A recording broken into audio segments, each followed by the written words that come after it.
Welcome to another episode of the Innovating Together podcast. I'm your host, Bridget Burns with the University Innovation Alliance. Today is a very special episode because we're going to get a chance to learn some lessons from the work of the Alliance from a very, very special person. But first, I wanted to share that the UIA's Innovating Together podcast is sponsored by Mainstay, which is the retention platform that has been able to engage in a variety of external peer reviews and does efficacy research at the level that we think is really quite profound, has been able to prove that their product actually works.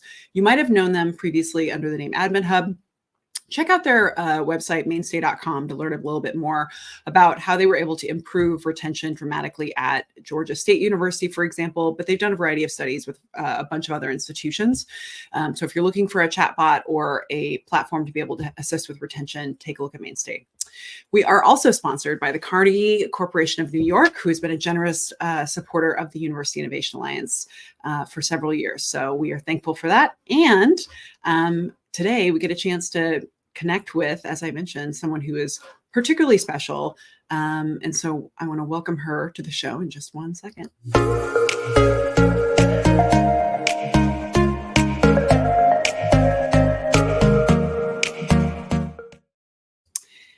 Welcome, Dr. Anna Drake Warshaw. We're so excited to have you here.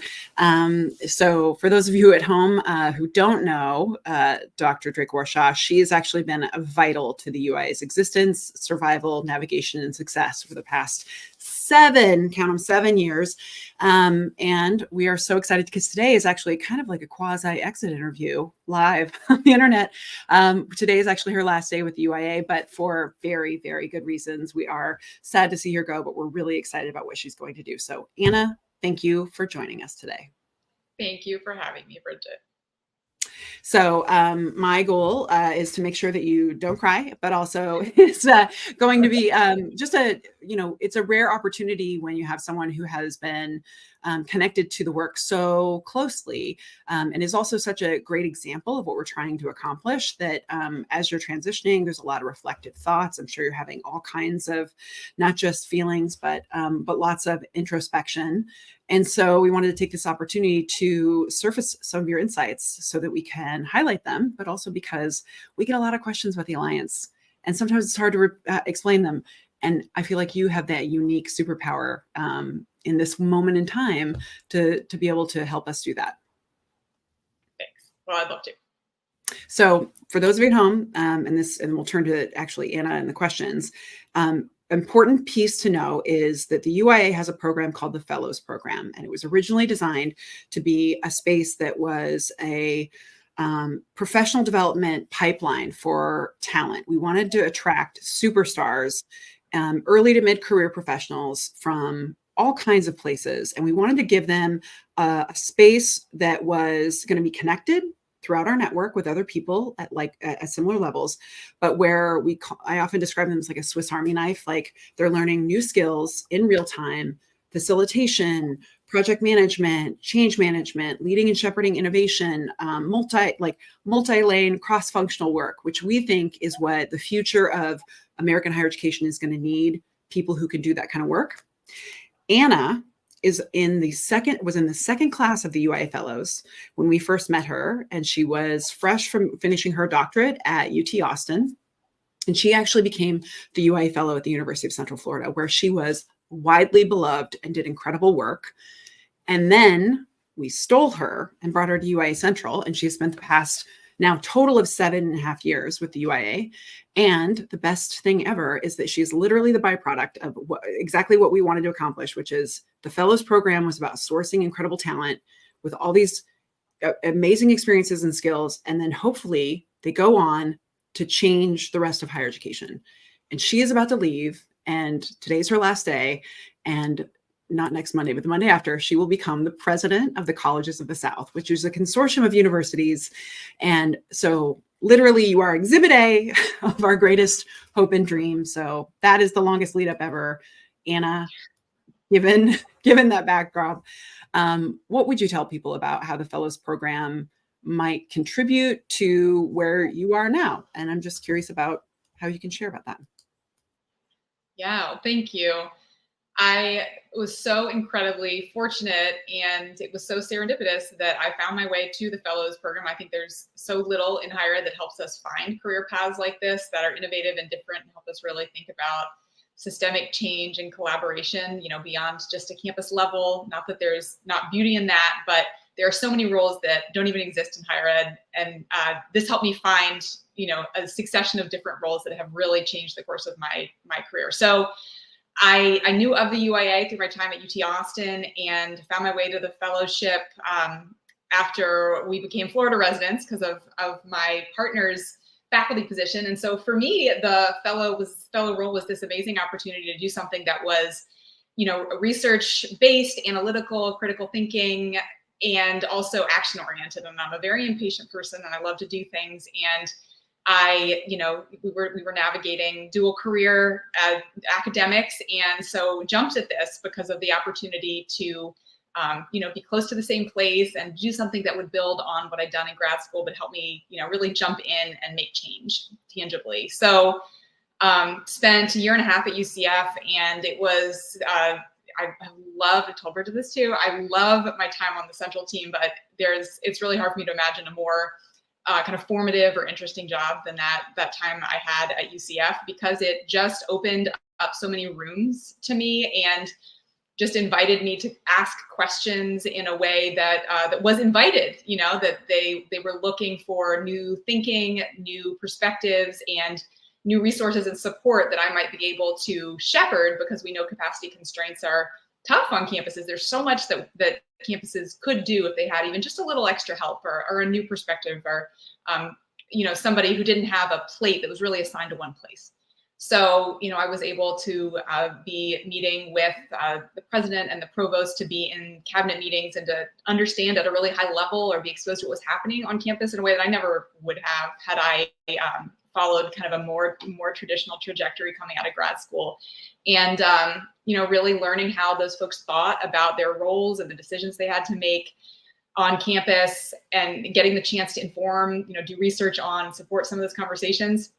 Super transformative and really fun, and also just helped me realize that, they didn't have it all figured out. They were, trying to create space and conversation to review the right data and try the right things, and try more of what was working. And so I got to work on a ton of different projects through the UIA, and then also through kind of related student success work that was happening at UCF. And that really solidified for me that I wanted to be working in this space, wanted to work with networks, because so much of what we were doing was, it was at UCF, but it was informed by what we knew our peers were trying and stuff we could try together. And that's so important, because campuses can so easily become siloed and try to fix the same problems on their own instead of working together. So it was such a joy to find that program, and has really changed the steps that informed the steps that I took next, which was, joining the central team, getting to lead those projects centrally, make it easier for the campuses to implement and learn together.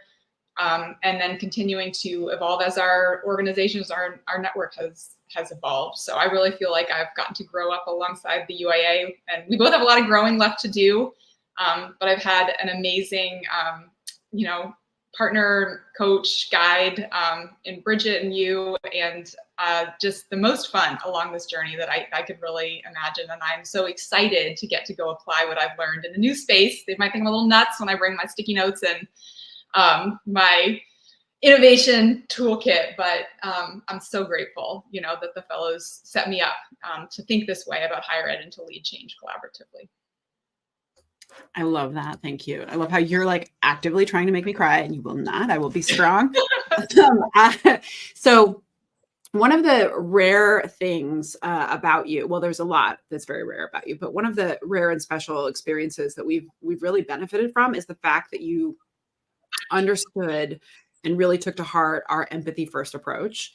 And you simultaneously was one of the few who, you were a UIA fellow on a campus. You understand the campus perspective and the campus, what it was like to work with the central UIA from the campus view. And then you come over to the UIA Central, and you also, and you bring that sense of empathy. You help people understand that, but you also can see now kind of both sides. And being able to straddle those places is a really valuable vantage point. And I'm just curious about like what you learned from that experience that perhaps surprised you, or if there's a way that you can share what you learned to help us think about collaboration and kind of how those two different worldviews informed you being so great at building bridges. Well, thanks. I think I've learned to be much better, and I will continue trying to be great. But I have learned so much about exactly what you said.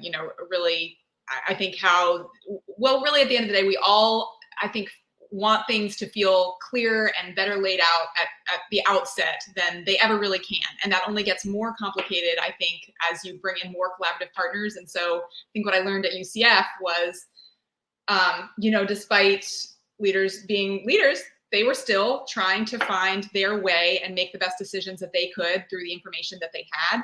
And I really was grateful to be a part of seeing that process and supporting it. And, when I transitioned onto the central team, you realize you're trying to support collaborative action across this multi-stakeholder network of campuses in different states, different governance structures, different centralization, decentralization, political climates. And it's incredibly hard to do that at one campus level. And then when you try and, herd this tenuous thing in a direction, with all of those different perspectives and priorities, it is just inevitable that things are going to evolve and change and be challenging and take a whole lot longer than you think. And Bridget, I know that I'm a very, in my ideal world, I know what's happening and it's clear and I can decide it and stick to it and we do it and I can check it off. I feel great about that.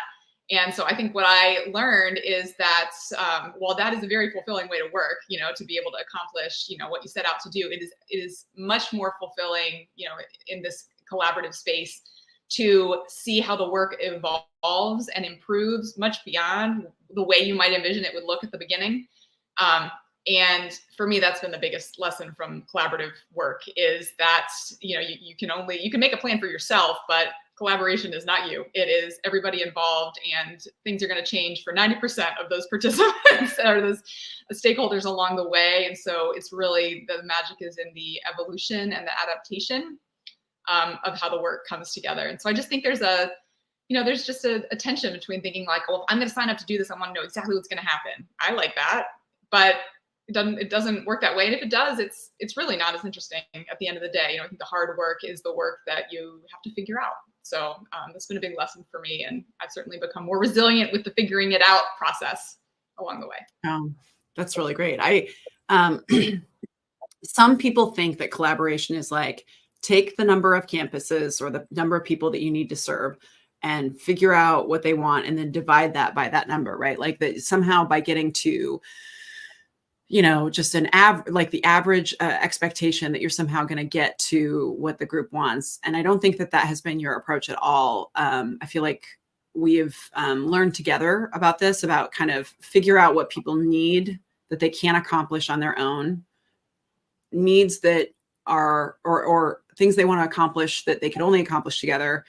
And sometimes if you go for the average, you're going to leave everybody unhappy. But in our case, I think it's like, figure out the underlying need and then try and infuse some joy that they could never have, like try and make it super special.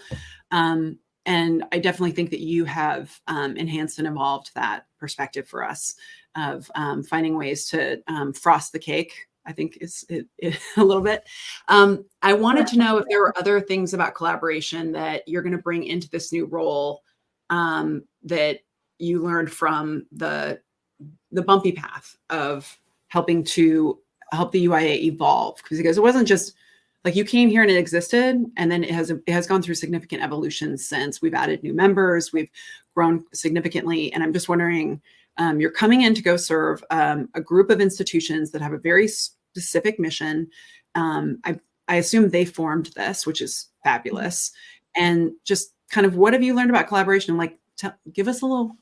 What are people what's like your flavor?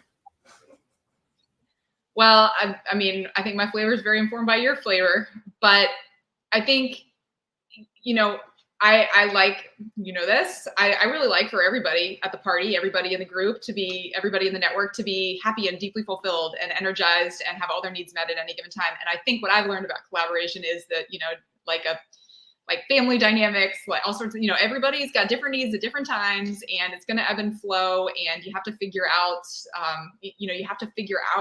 what each campus's needs are, how they can best engage and find value. And so, when we're developing projects, I think you're right. Instead of thinking about like what's the average, how could we, make this sort of, an even playing field for everybody where they can engage in a level that's enough. That's one way to think about it, but I found that it's been so much more exciting to have, a handful of really excited campuses that are out, that are so eager and out front on a project. And then a number who are like, oh, I don't know, this is interesting. Maybe I'm okay. And, but they're open, they're open to being part, even if it's that they'll observe and track alongside. I think, as the project evolves, as I, shared, that's going to change. And suddenly those campuses that weren't really sure, some of them may be like, this actually really isn't for me. I'm going to continue along, but I don't think we'd ultimately implement this. But others would be like, oh my gosh, this is I get this now. This has shifted for us, and this is going to solve a problem that we have.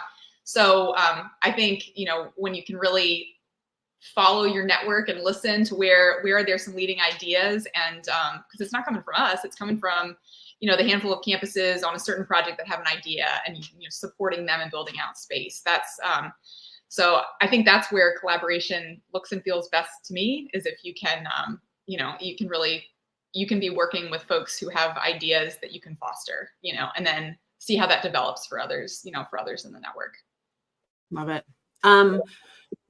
As you go out into the world, you're so like, this is your first time going out in the world, like you're about to go graduate. I know you and I both have this experience where there's a little bit of mystery about how the Alliance operates. Like there's the public, like we put a lot of stuff out there to try and help the sector, but you're still not inside you're not the kind of behind the curtain of the Alliance. I'm just curious about, what do you think about the UIA that you've learned that other people, that you have to explain the most? I think that especially because you've led the Frontier Set, you've been a critical part of our engagement with a lot of different entities, is you used to lead partnerships. I bet you get a lot of questions just like I do. And I'm curious about what you feel like you always have to explain to others.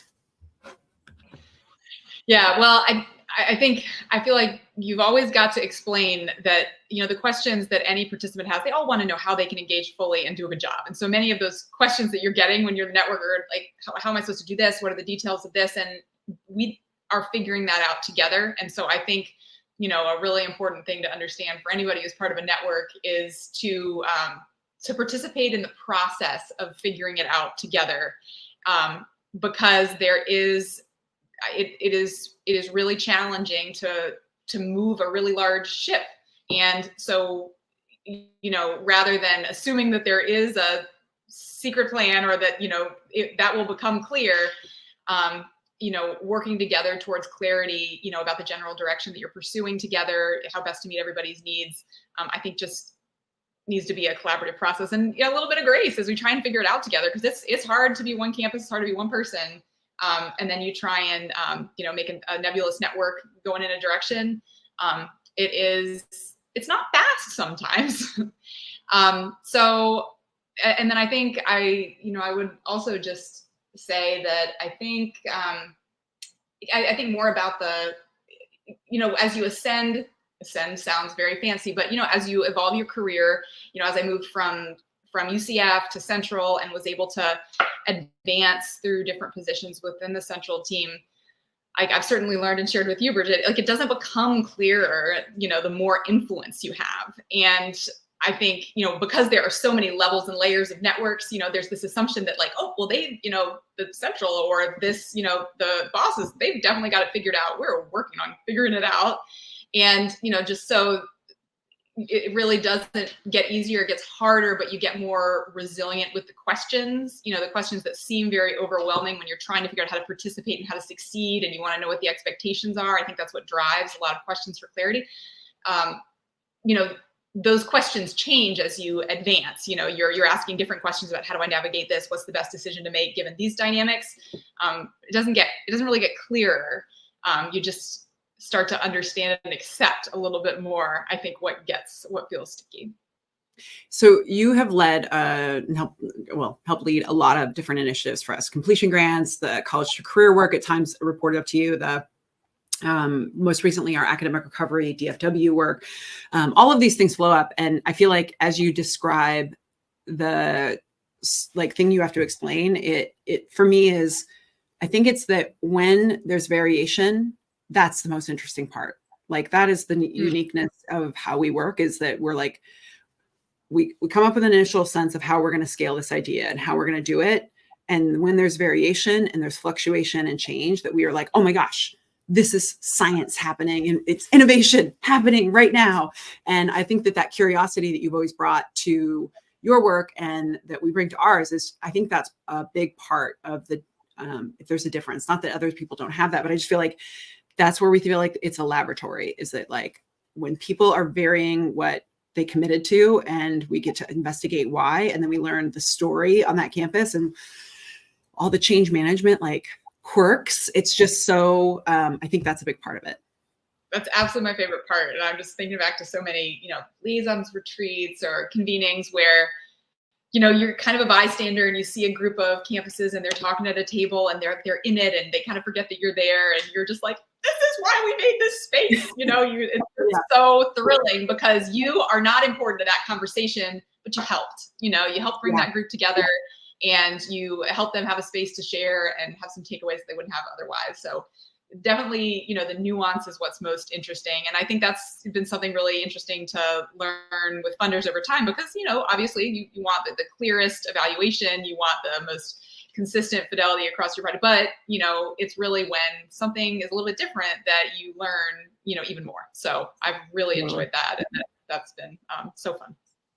And I think one of the things that's helpful, both in this job and your future one, is if you work on a campus and you are part of a collective or collaborative effort, one of the things that Anna and I have talked about over time is that we kind of have to breadcrumb ourselves with the sense of validation that the work is working, because we're not on the campus every day, and we go between, you're ping-ponging in between institutions, and you have to like kind of weave and part of that is you get little tiny hints that it's working.